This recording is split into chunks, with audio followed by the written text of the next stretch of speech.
Эрхэм мөнгө үзэгчдийнхээ үд шаам болон айлтгая. Утаа зорилт нэвтрүүлгийн маань 11 дахь дугаар таавалд хүрэх гэж байна. 11 дугаарын турш бид нар утааг яаж арилгаж болох тухай, үүнээс гарах арга замыг дээр доор, дунд, дээд олон шатны хүмүүстэй одоо мэдлэг чадaltaй хүмүүсээс өсвүүлээд л утаанаас салахын төлс болж байгаа. Хатуухан хэлэхэд утааг үйлдвэрлэж байгаа хүмүүсийн дунд төрөл төрлийн сэдвээр асуулга явуулж, ярилцлага хийж, нэвтрүүлгэн үргэлжлүүлж байгаасан билээ. Тэгээ эндээс бодоход хамгийн эцсийн шийдэл бол орон сууцчих, нийтээрээ орон сууцжуулсны эцэст л энэ утааны тухай яриа төгс төгөлдөр утга ийлээ олно гэж ингэж үзэж байгаа юм л да. Үнэхээр энэ 11 дугаарын туршид маш олон байгууллага хүмүүс энэ ажилд хамаатай хамаагүй. Ер нь хамаатай хүмүүс маань санал бодлоо нийлүүлж бидэнтэй хамтарч нэгдэж энэ аянд хамтдаа гарыг гэдэг санаарлалаар хэлж байгаа юм л да. Тэдний нэг нь одоо барилгыг үйлдвэрлэдэг гол хүмүүс болох тэднийг нэгдгсэн Монголын үндэсний барилга ассоциацийн бидэнд хандсан юм а. Утаанд зориулсан уушиг гэж үгүй. Уг нь дээр доргоо яриад байгаа мөртлөө нэг л хэрэгжилтэн удаан байгаад ах юм. Бидний харж байгаагаар бол нэгдүгээрт энэ гэр хорооллыг барилгажуулахад хэрхэн яаж барилгажуулах вэ гэдэг яг арга барилгынхаа хувьд бол яг тогтсон нэг нэнэн зөв зам юм а гэдэг олж чадахгүй. Нэг бол ерөөсөө тухайн гэр хорооллын тэр одоо 15га 20га хэсгийг ерөөсөө юутай хийтэн улс мөнгөө гаргаж чөлөөлөөд төлөвлөлтийнхаа дагуу бизнесийн шин чанартай баригдах ёстой барилгуудын талбайнуудын дуудлага худалдаанд орж зарах, үлдсэн талбай дээр улс дэд утсаа хийгээд явах. Нэг ийм арга үйлчилж байна. Хоёрдугаар арга бол төлөвлөлтийнхаа дагуу дэд үтс явагдах ёстой. Өөрөөр хэлбэл бизнес хийж байгаа хүн ашиглах шаардлагагүй газрууд шүү дээ. Тэр газруудыг нь улс чөлөөлж аваад үлдсэн газруудын бизнесийнхэнд өөрсдөө чөлөөлнө гэж хай. Тэгээд хийх ажлаа улс хинээс ч асуухгүйгээр хийгээд явна. Тэгэх юм бол тэрий чинь дагаад аяндаа бизнесийнхэн чинь өрсөлдөөд чөлөөлөд байна. Гуравдугаар арга зам бол үнэхээр энэ хоёр арга замаар явах нь боломжгүй маа гэж юм бол ерөөсөө гэр хорооллыг барилгажуулах тухай бодлоо орхих. Цоо шин суурьшлийн бүсүүд дээр цоо шин гэр орон сууцны хорооллууд барих ажилдаа бүх анхаарлаа төвлөрүүлээд мөнгө хөрөнгөө тийш нь зар. Энэ гэр хорооллын газар чинь бол өөрөө олон жил амьдраад бохирдчихсан тийм үү? Дагтарсан. Маш их нанг шороотой энэ нь өөрөө бас бохир болчихсон. Тэгээд ирээдүйд одоо энэ газар маань айхтар сайхан үн хүрээд айхтар гоё ингээд нэг хаусаа бариад тий ингээд амьдрах газар бишээ гэдгийг бас ойлгомоор юм шиг. Орон сууц жуулах хөтөлбөрт нь хамрагдаж өгөөд одоо тодорхой зах зээлийн үнээр нөгөөд тэр мөнгөөрөө харин цоо ирүүл тийм ээ сайхан гинж газрууд байна шүү дээ тийм. Тэнд очиж өстой цаашдаа нөгөө хаусаа бариад өөрсдөө тий өөрийн хоёр давхар орон сууцаа бариад амьдрах тэр лүгөө бол ямар юм шиг байна.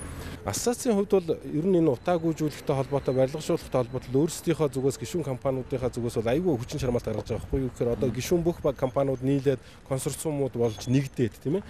Одоо яг энд цоо шин гэр хорооллыг чөлөөлөөд ингээд барилгачих нэ. Эсвэл тэд суурьшлийн бус бүсэд шинэ хороол барих нэ гэвэл 40 50 компани 100 компани тэнд 10 15 мянган айлын орон сууцыг зэрэг бариад эхлэх болцоотой байхгүй. Нийгмийн хариуцлагатай байгууллага Сэвэр агаар бэлгэдэгч MCS Group. За бид өнөөдөр MCS компани агуулгах дээр ирээд байна. За эндээс одоо хас үлзий зуухнуудыг бол одоо тээвэрлэх үйл ажиллагаа хийж байна. Одоо гадаад өнгөч өглөөний 7 цаг болж байхад хэдийн одоо ажиллаад эхэлсэн байна. Өдөрт 700 зух гарах очиж бодлоо. Яг одоогийн байдлаар бид нэр нэг 400-аас 500 бүр шаашлах юм 600 зух гаргаж явж байгаа. Өдөрт бол 30-40 машин ачдаг өглөө. Тэгээд гэр зэг дээрээ дүүргийнхээ гэр зэг дээр очиод тэндээс ажиллаа цааш нь үргэлжлүүлээд айл айлаараа тараагаа явдаг. Тэгэхээр Сэлэн констракшн маань одоо энэ утааг арилгах чиглэлээр одоо нэг 14-5 жилийнхээ хөдөлмөрийг зориулсан бүтээж ажлынхаа хугацааг зориулсан юм байна шүү дээ тийм ээ. Тэгээд одоо бүрэн шаталттай утааг зуухны технологи нь өөрөө энэ дээрээс шаталттай технологи 58 он Туркт үүссэн юм байна л да. Тэгээд энэ технологитой зуухыг манай одоо Дэлхийн банкны шугамар Монголд Улаанбаатарт байгуулсан лаборатори гэдэг. Тэр лабораториор шинжилээд одоо хорт утааг 90% зөвшөөрдөг гэсэн үр дүн гарсан. 90% зөвшөөрдөг. За. Тэгээ энэ дүнгээ одоо өнгөрсөн онд гарсан дүн. Тэгээ энэ дүн дээр үндэслээд 1000-ны сорилын сан одоо Америкийн засгийн газраас энэ зуухыг дэмжиж одоо татаас олгож тэгээ энэ Улаанбаатарын одоо утааны асуудалд томоохон өөрчлөлт аяа гэсэн шийдэл гарсан байна. Тэгээ Сэлэн констракшны одоо онцгой эрхтэйгээр Монголд оруулж ийнж борлуулах эрхтэй компани.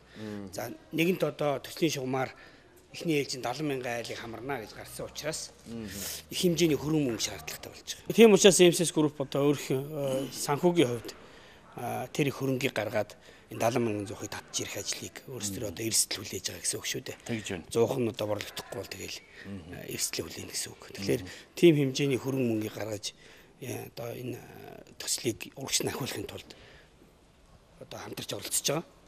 Тэгээд Сэлэн констракшн зүгээс бол энэ ажил дээр одоогоор 200 гаруй хүн ажиллаж байна. Үнэхээр ажлын байр 200 хүн. 200 хүн ажлын байр бий болгосон. Тэгээд энэ өөрөө их нүсрэн ажил юм л да. Тэгээд ер нь MCS Group яг ингэж оролцож байгаагаар бас нийгмийн талаас нийгмийн хариуцлагыг биелүүлж байгаа тод жишээ болж штэ бодитойгоор ажил хийж байгаа. Энэ бол ямар ч бизнесийн одоо ашиг орлого хийж байгаа ажил байхгүй. Ажлын хувьд яг л одоо нийгмийнхаа хариуцлагыг биелүүлж байгаа. Тэгээд энэ гамшиг болоод байгаа утааны асуудлыг ер нь одоо шийдэхэд хувийн хвшил дөрвтөө оролцох ёстой гэдгийг ойлгосноос энэ хийж байгаа. Урт хугацаанд бол бид нэр шинэ гэр гээд одоо MCS Group-ийн явуулж байгаа хотхон баригдад эхэлсэн байгаа. Шинэ гэр хотхон. Утаанд зориулсан уушиг гэж үгүй. Би 21-р зууныхаа шинэ нийслэл Улаанбаатарын нэг цоо шин сайхан үлгэр жишээ гудамжаар алхаж явна. Үнэхээр сайхан байна. Эргэн тойронд дан залуусаас үрдсэн шин сайхан хороолол.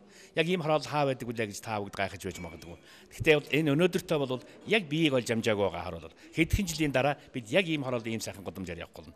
Юу гэвэл MCS компани ямар property MCS Property компанийн шинэ гэр төслийн залуучуудтай бид уулзаж байна. Энэ бол яг өнөөдөртөө төсөл бид павильон зогсож байгаа юм. Тун удахгүй бүтээн босголт болж байгаа энэ барилгын талбар дээр бид очих болно. Тэгэхээр шинэ гэр төсөл маань яа харахгүй нийгэм лүгээ хандаж өгье. Бид нар ялангуяа хувийн хвшлийн тодорхой хэмжээнд амжилтанд хүрсэн компаниуд маань нийгмийн хариуцлага гэдэг зүйлээ ухамсарлая гэсний үндсэн дээр шинэ гэр төсөл маань бий болсон байгаа. Тэгэхээр мэдээч хэрэг нэгдүгээрт хүн өөрийнхөө карманасаа мөнгөө гаргаад ямар нэг дарамт шахалтгүйгээр худалдан авах тэр боломжийг нь бүрдүүлэх хэрэгтэй. Хоёрдугаарт бид нар дан ганц орон сууц гэсэн талаас нь харах биш, тэнд амьдрал үүсгэж байна гэдэг талаас нь харах хэрэгтэй. Хүнд хэрэгцээтэй бүхнийг нөхөх ёстой.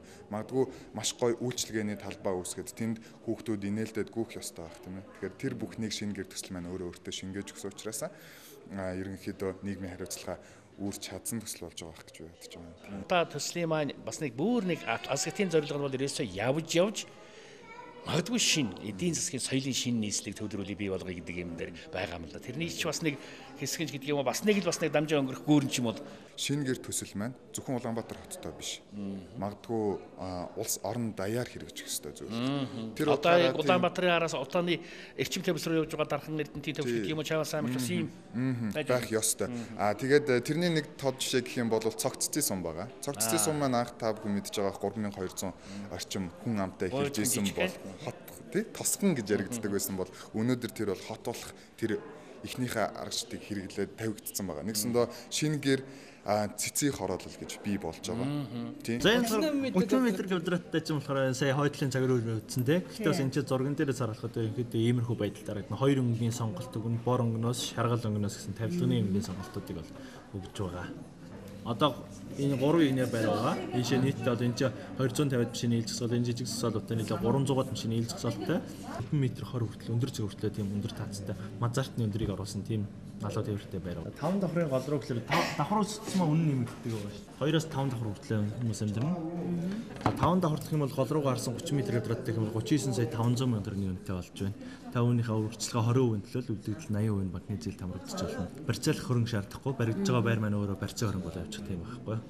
Олон хүмүүсийн сэтгүүнд бол 30 м квадрат гэхээр маш бага орон зай. Тэгэхээр энд та бүхний одоо харж байгаа тавилга болоод цахилгаан бараа тэр чигээрээ багтсан байх жишээ нь. Жишээлх юм бол цахилгаан бараан дээр гэхэд хүнд хэрэгцээтэй байдаг телевизэр, хөргөгч, угаалгын машин, плетка гэд энэ бүхнийг бүгдийг бид нар багтааж өгсөн байгаа. Энэ бол яхаарахгүй хүн гал голомтой эхлэхэд заавалчгүй байх ёстой зүйлүүдийн нэг. Ялангуяа орчин үеийн соёлцсон хотын иргэний хувьд бол яхаарахгүй байх ёстой зүйлүүдийн нэг. Яасан бай. Тэгэхээр энэ ч одоо юу гэсэн бэ? Тавилгатай. Тий. Тэгэхээр өнөөдөр одоо 35 хүртэлхсэн залуучууд дотор маань өрх гэрээ тусгаарлан гаргах юмсан, аж амьдралын зохицуулах юмсан хүсэлтэй сайхан залуучууд байгаа. Энэ дотор бүр гэр хороолт амьдрэх залуучууд байгааг ч үгүйсэх арга байхгүй. Өнөөс гадна босоод мөнгөлөг шиг маань одоо ингээд тусгаараад амьдрах хүсэл их байвчиг болцсон байхгүй. Магадгүй дахиад л гэр хороол дахиад нэг одоо жижиг сууц ч юм уу магадгүй 5 хантай гэр барайл утаа нэмэрлэх дахиад нэг янд нэмэрлэх тийм аюулаас л энэ бүхэн зайлуулж өгч байгаа. Нийгмийн хариуцлагатай байгууллага Сэвэр агаар бэлэгдэгч MCS Group барилгын ажлын талбар дээр бид хүрэлцэж ирээд байна. Тэгэхээр энэ маань одоо бидний сайн мэдэх Яарангийн дэнжийн зүүн төгсгөл алдарт богд дүнжин гаруудын арцтын амны чанга хойно за бургасан дахаа хэмжээрсэн туулгын хойно дээр энэ хороол маань сүмдэрлэн босгонэ. Бидний ард мэдээлэл Улаанбаатар маань ерөнхий төрх төлөв харагдаж байна. Өвлийн эд хүйтнэр энд хав харанхуй утаа байдаг. Тэгэхээр энд бургасан туулгын хөндөд дагаад энд утааны өргө сайхан газар л да энэ газрыг сонгосон байна.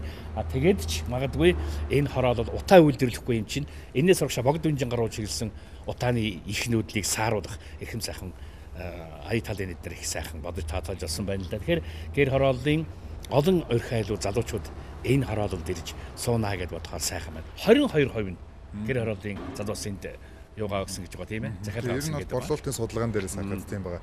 Мэдээж хэрэг бид нар яг ер нь бол зорилтод хүсэжсэн тэр залуучуудыг амьдруулъя гэсэн тэр бүхэндээ хүрч чадж байгаа гэж бодож байгаа.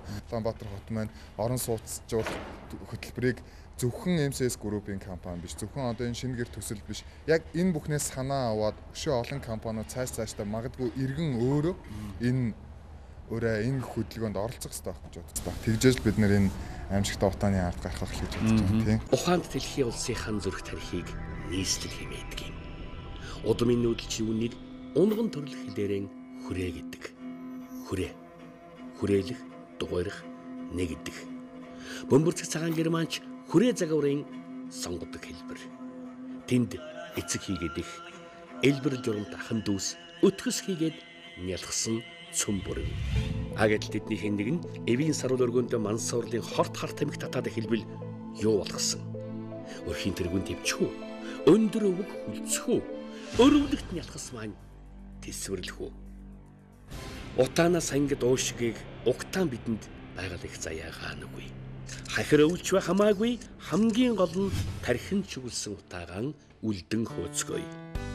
Угааран танаацгай хүмүүсээ. Төслийн маань зорилго бол эрчим хүчний хэмнэлтээр гэр хорооллын утааны бохирдлыг багасгах гэсэн. За эрчим хүчний хэмнэлттэй бүтээгдэхүүн худалдан авахт нь айл өрхөд одоо санхүүгийн дэмжлэг үзүүлэх буюу бүтээгдэхүүний үн татаас хөнгөлт олох ийм одоо төсөл байна. За өнөөдрийн байдлаар бол бид нэр 25,000 гаруй 100-ыг бол энэ дөрвөн дүүргийн 43 хороонд бол борлуулад байна. За ингээд саяас одоо мянган сорилтын корпорацтай одоо ярьж байгаад бид нэр хан уул дүүргээс одоо ороог байсан манай. За энэ нисхийн орчмын 9 10 дугаар хороон дээр бол одоо бид нэр энэ 7 хоногоос орж ив. Дээр нь бол барилга барихаар одоо төлөвлөгдсөн байсан Чингэлтэн 7 Сүхбаатарын 9 10 дугаар хороонуудаар бол бид нэр одоо энэ 7 хоногоос бас орж ийн. Ингээд нийтдээ бол бид нэр 6 дүүргийн 50 хороонд одоо үйл ажиллагаа явуулах болж байгаа. За нийтдээ бол яг энэ жилдээ нэг 70,000 ширхэг зуух, 20,000 дулаалга, 2,000 одоо өдний гонхо, дээр нэг 200 эрчим хүчний хэмнэлтэд сууж барих юм төлөвлөгөөтэй ажиллаж байна. За үндсэндээ бол гонх бол 2,000 орчим борлогдсон. За тэгээд бүрээс бол нэг 6,000 7,000 гаруй борлогдоод байна. Нийтдээ бол 96,000 айл өрхийг одоо хамрах юм тооцоотой ажиллаж байгаа. Гол бүтээгдэхүүн маань энэ дулааны эрчим хүчний хэмнэлтэд сууц байгаамаа. За тэгээ 35 м²-аас 65 м²-тэй хэмжээтэй ийм барилгуудыг айл эрхийг барихт нь манай төслийн зүгээс 5 сая төгрөгийн одоо дэмжлэг үзүүлж байгаа. Эрчим хүчний хэмнэлтэд бүтээгдэхүүн гэдэг тоогоор бол 33,000 айлыг хамарна гэдэг бол утаа олон жил ярьсан боловч хийж байгаа ажлаасаа ийм олон айл өрхийн хамарсан үйл ажиллагаа одоо хүртэл явагддаг байсан. Тэгэхээр энэ Америкууд бол бидэнд санаа тавиад энэ татвар төлөгчдийнхээ мөнгийг ингэж явуулаад бид нэр бас нэг амьсгалгаагаараа сайжруулаа, амьдрах орчноо сайжруулгээд одоо тусламж өгч байна шүү дээ. Тэгэхээр тэрийг бол одоо бас зөв сэтгэлээр хүлээж авч зөв сэтгэлээр энийг ашиглах хэрэгтэй маа. Шог болгож яриад энэ утааг бол зэлтрийн гацаанд хийя гэж тийм. Нэг Сүхбаатар кинонд дэр гардаг шүү дээ. Урдаас нь ус бөөрнөөс нь бөмбөг тэгээ гараад ирсэн гин бид итгэдэг шиг одоо энэ төслүүд засгийн газар тэгээ дээр нь ард иргэд нийлэх юм бол бид нэр утааг бол торхноод арилгах хэрэгтэй. Тэгэхээр энэ дээр бол яагаргүй хүн бүхний нийслэлийн иргэн гэсэн хариуцлага хэрэгтэй. Хүн бүхэн өөрөөсөө хамаарч байгаа бохирдлыг л алгуулахыг хичээх юм бол тэгэхээр бохирдлгүй болно шүү дээ.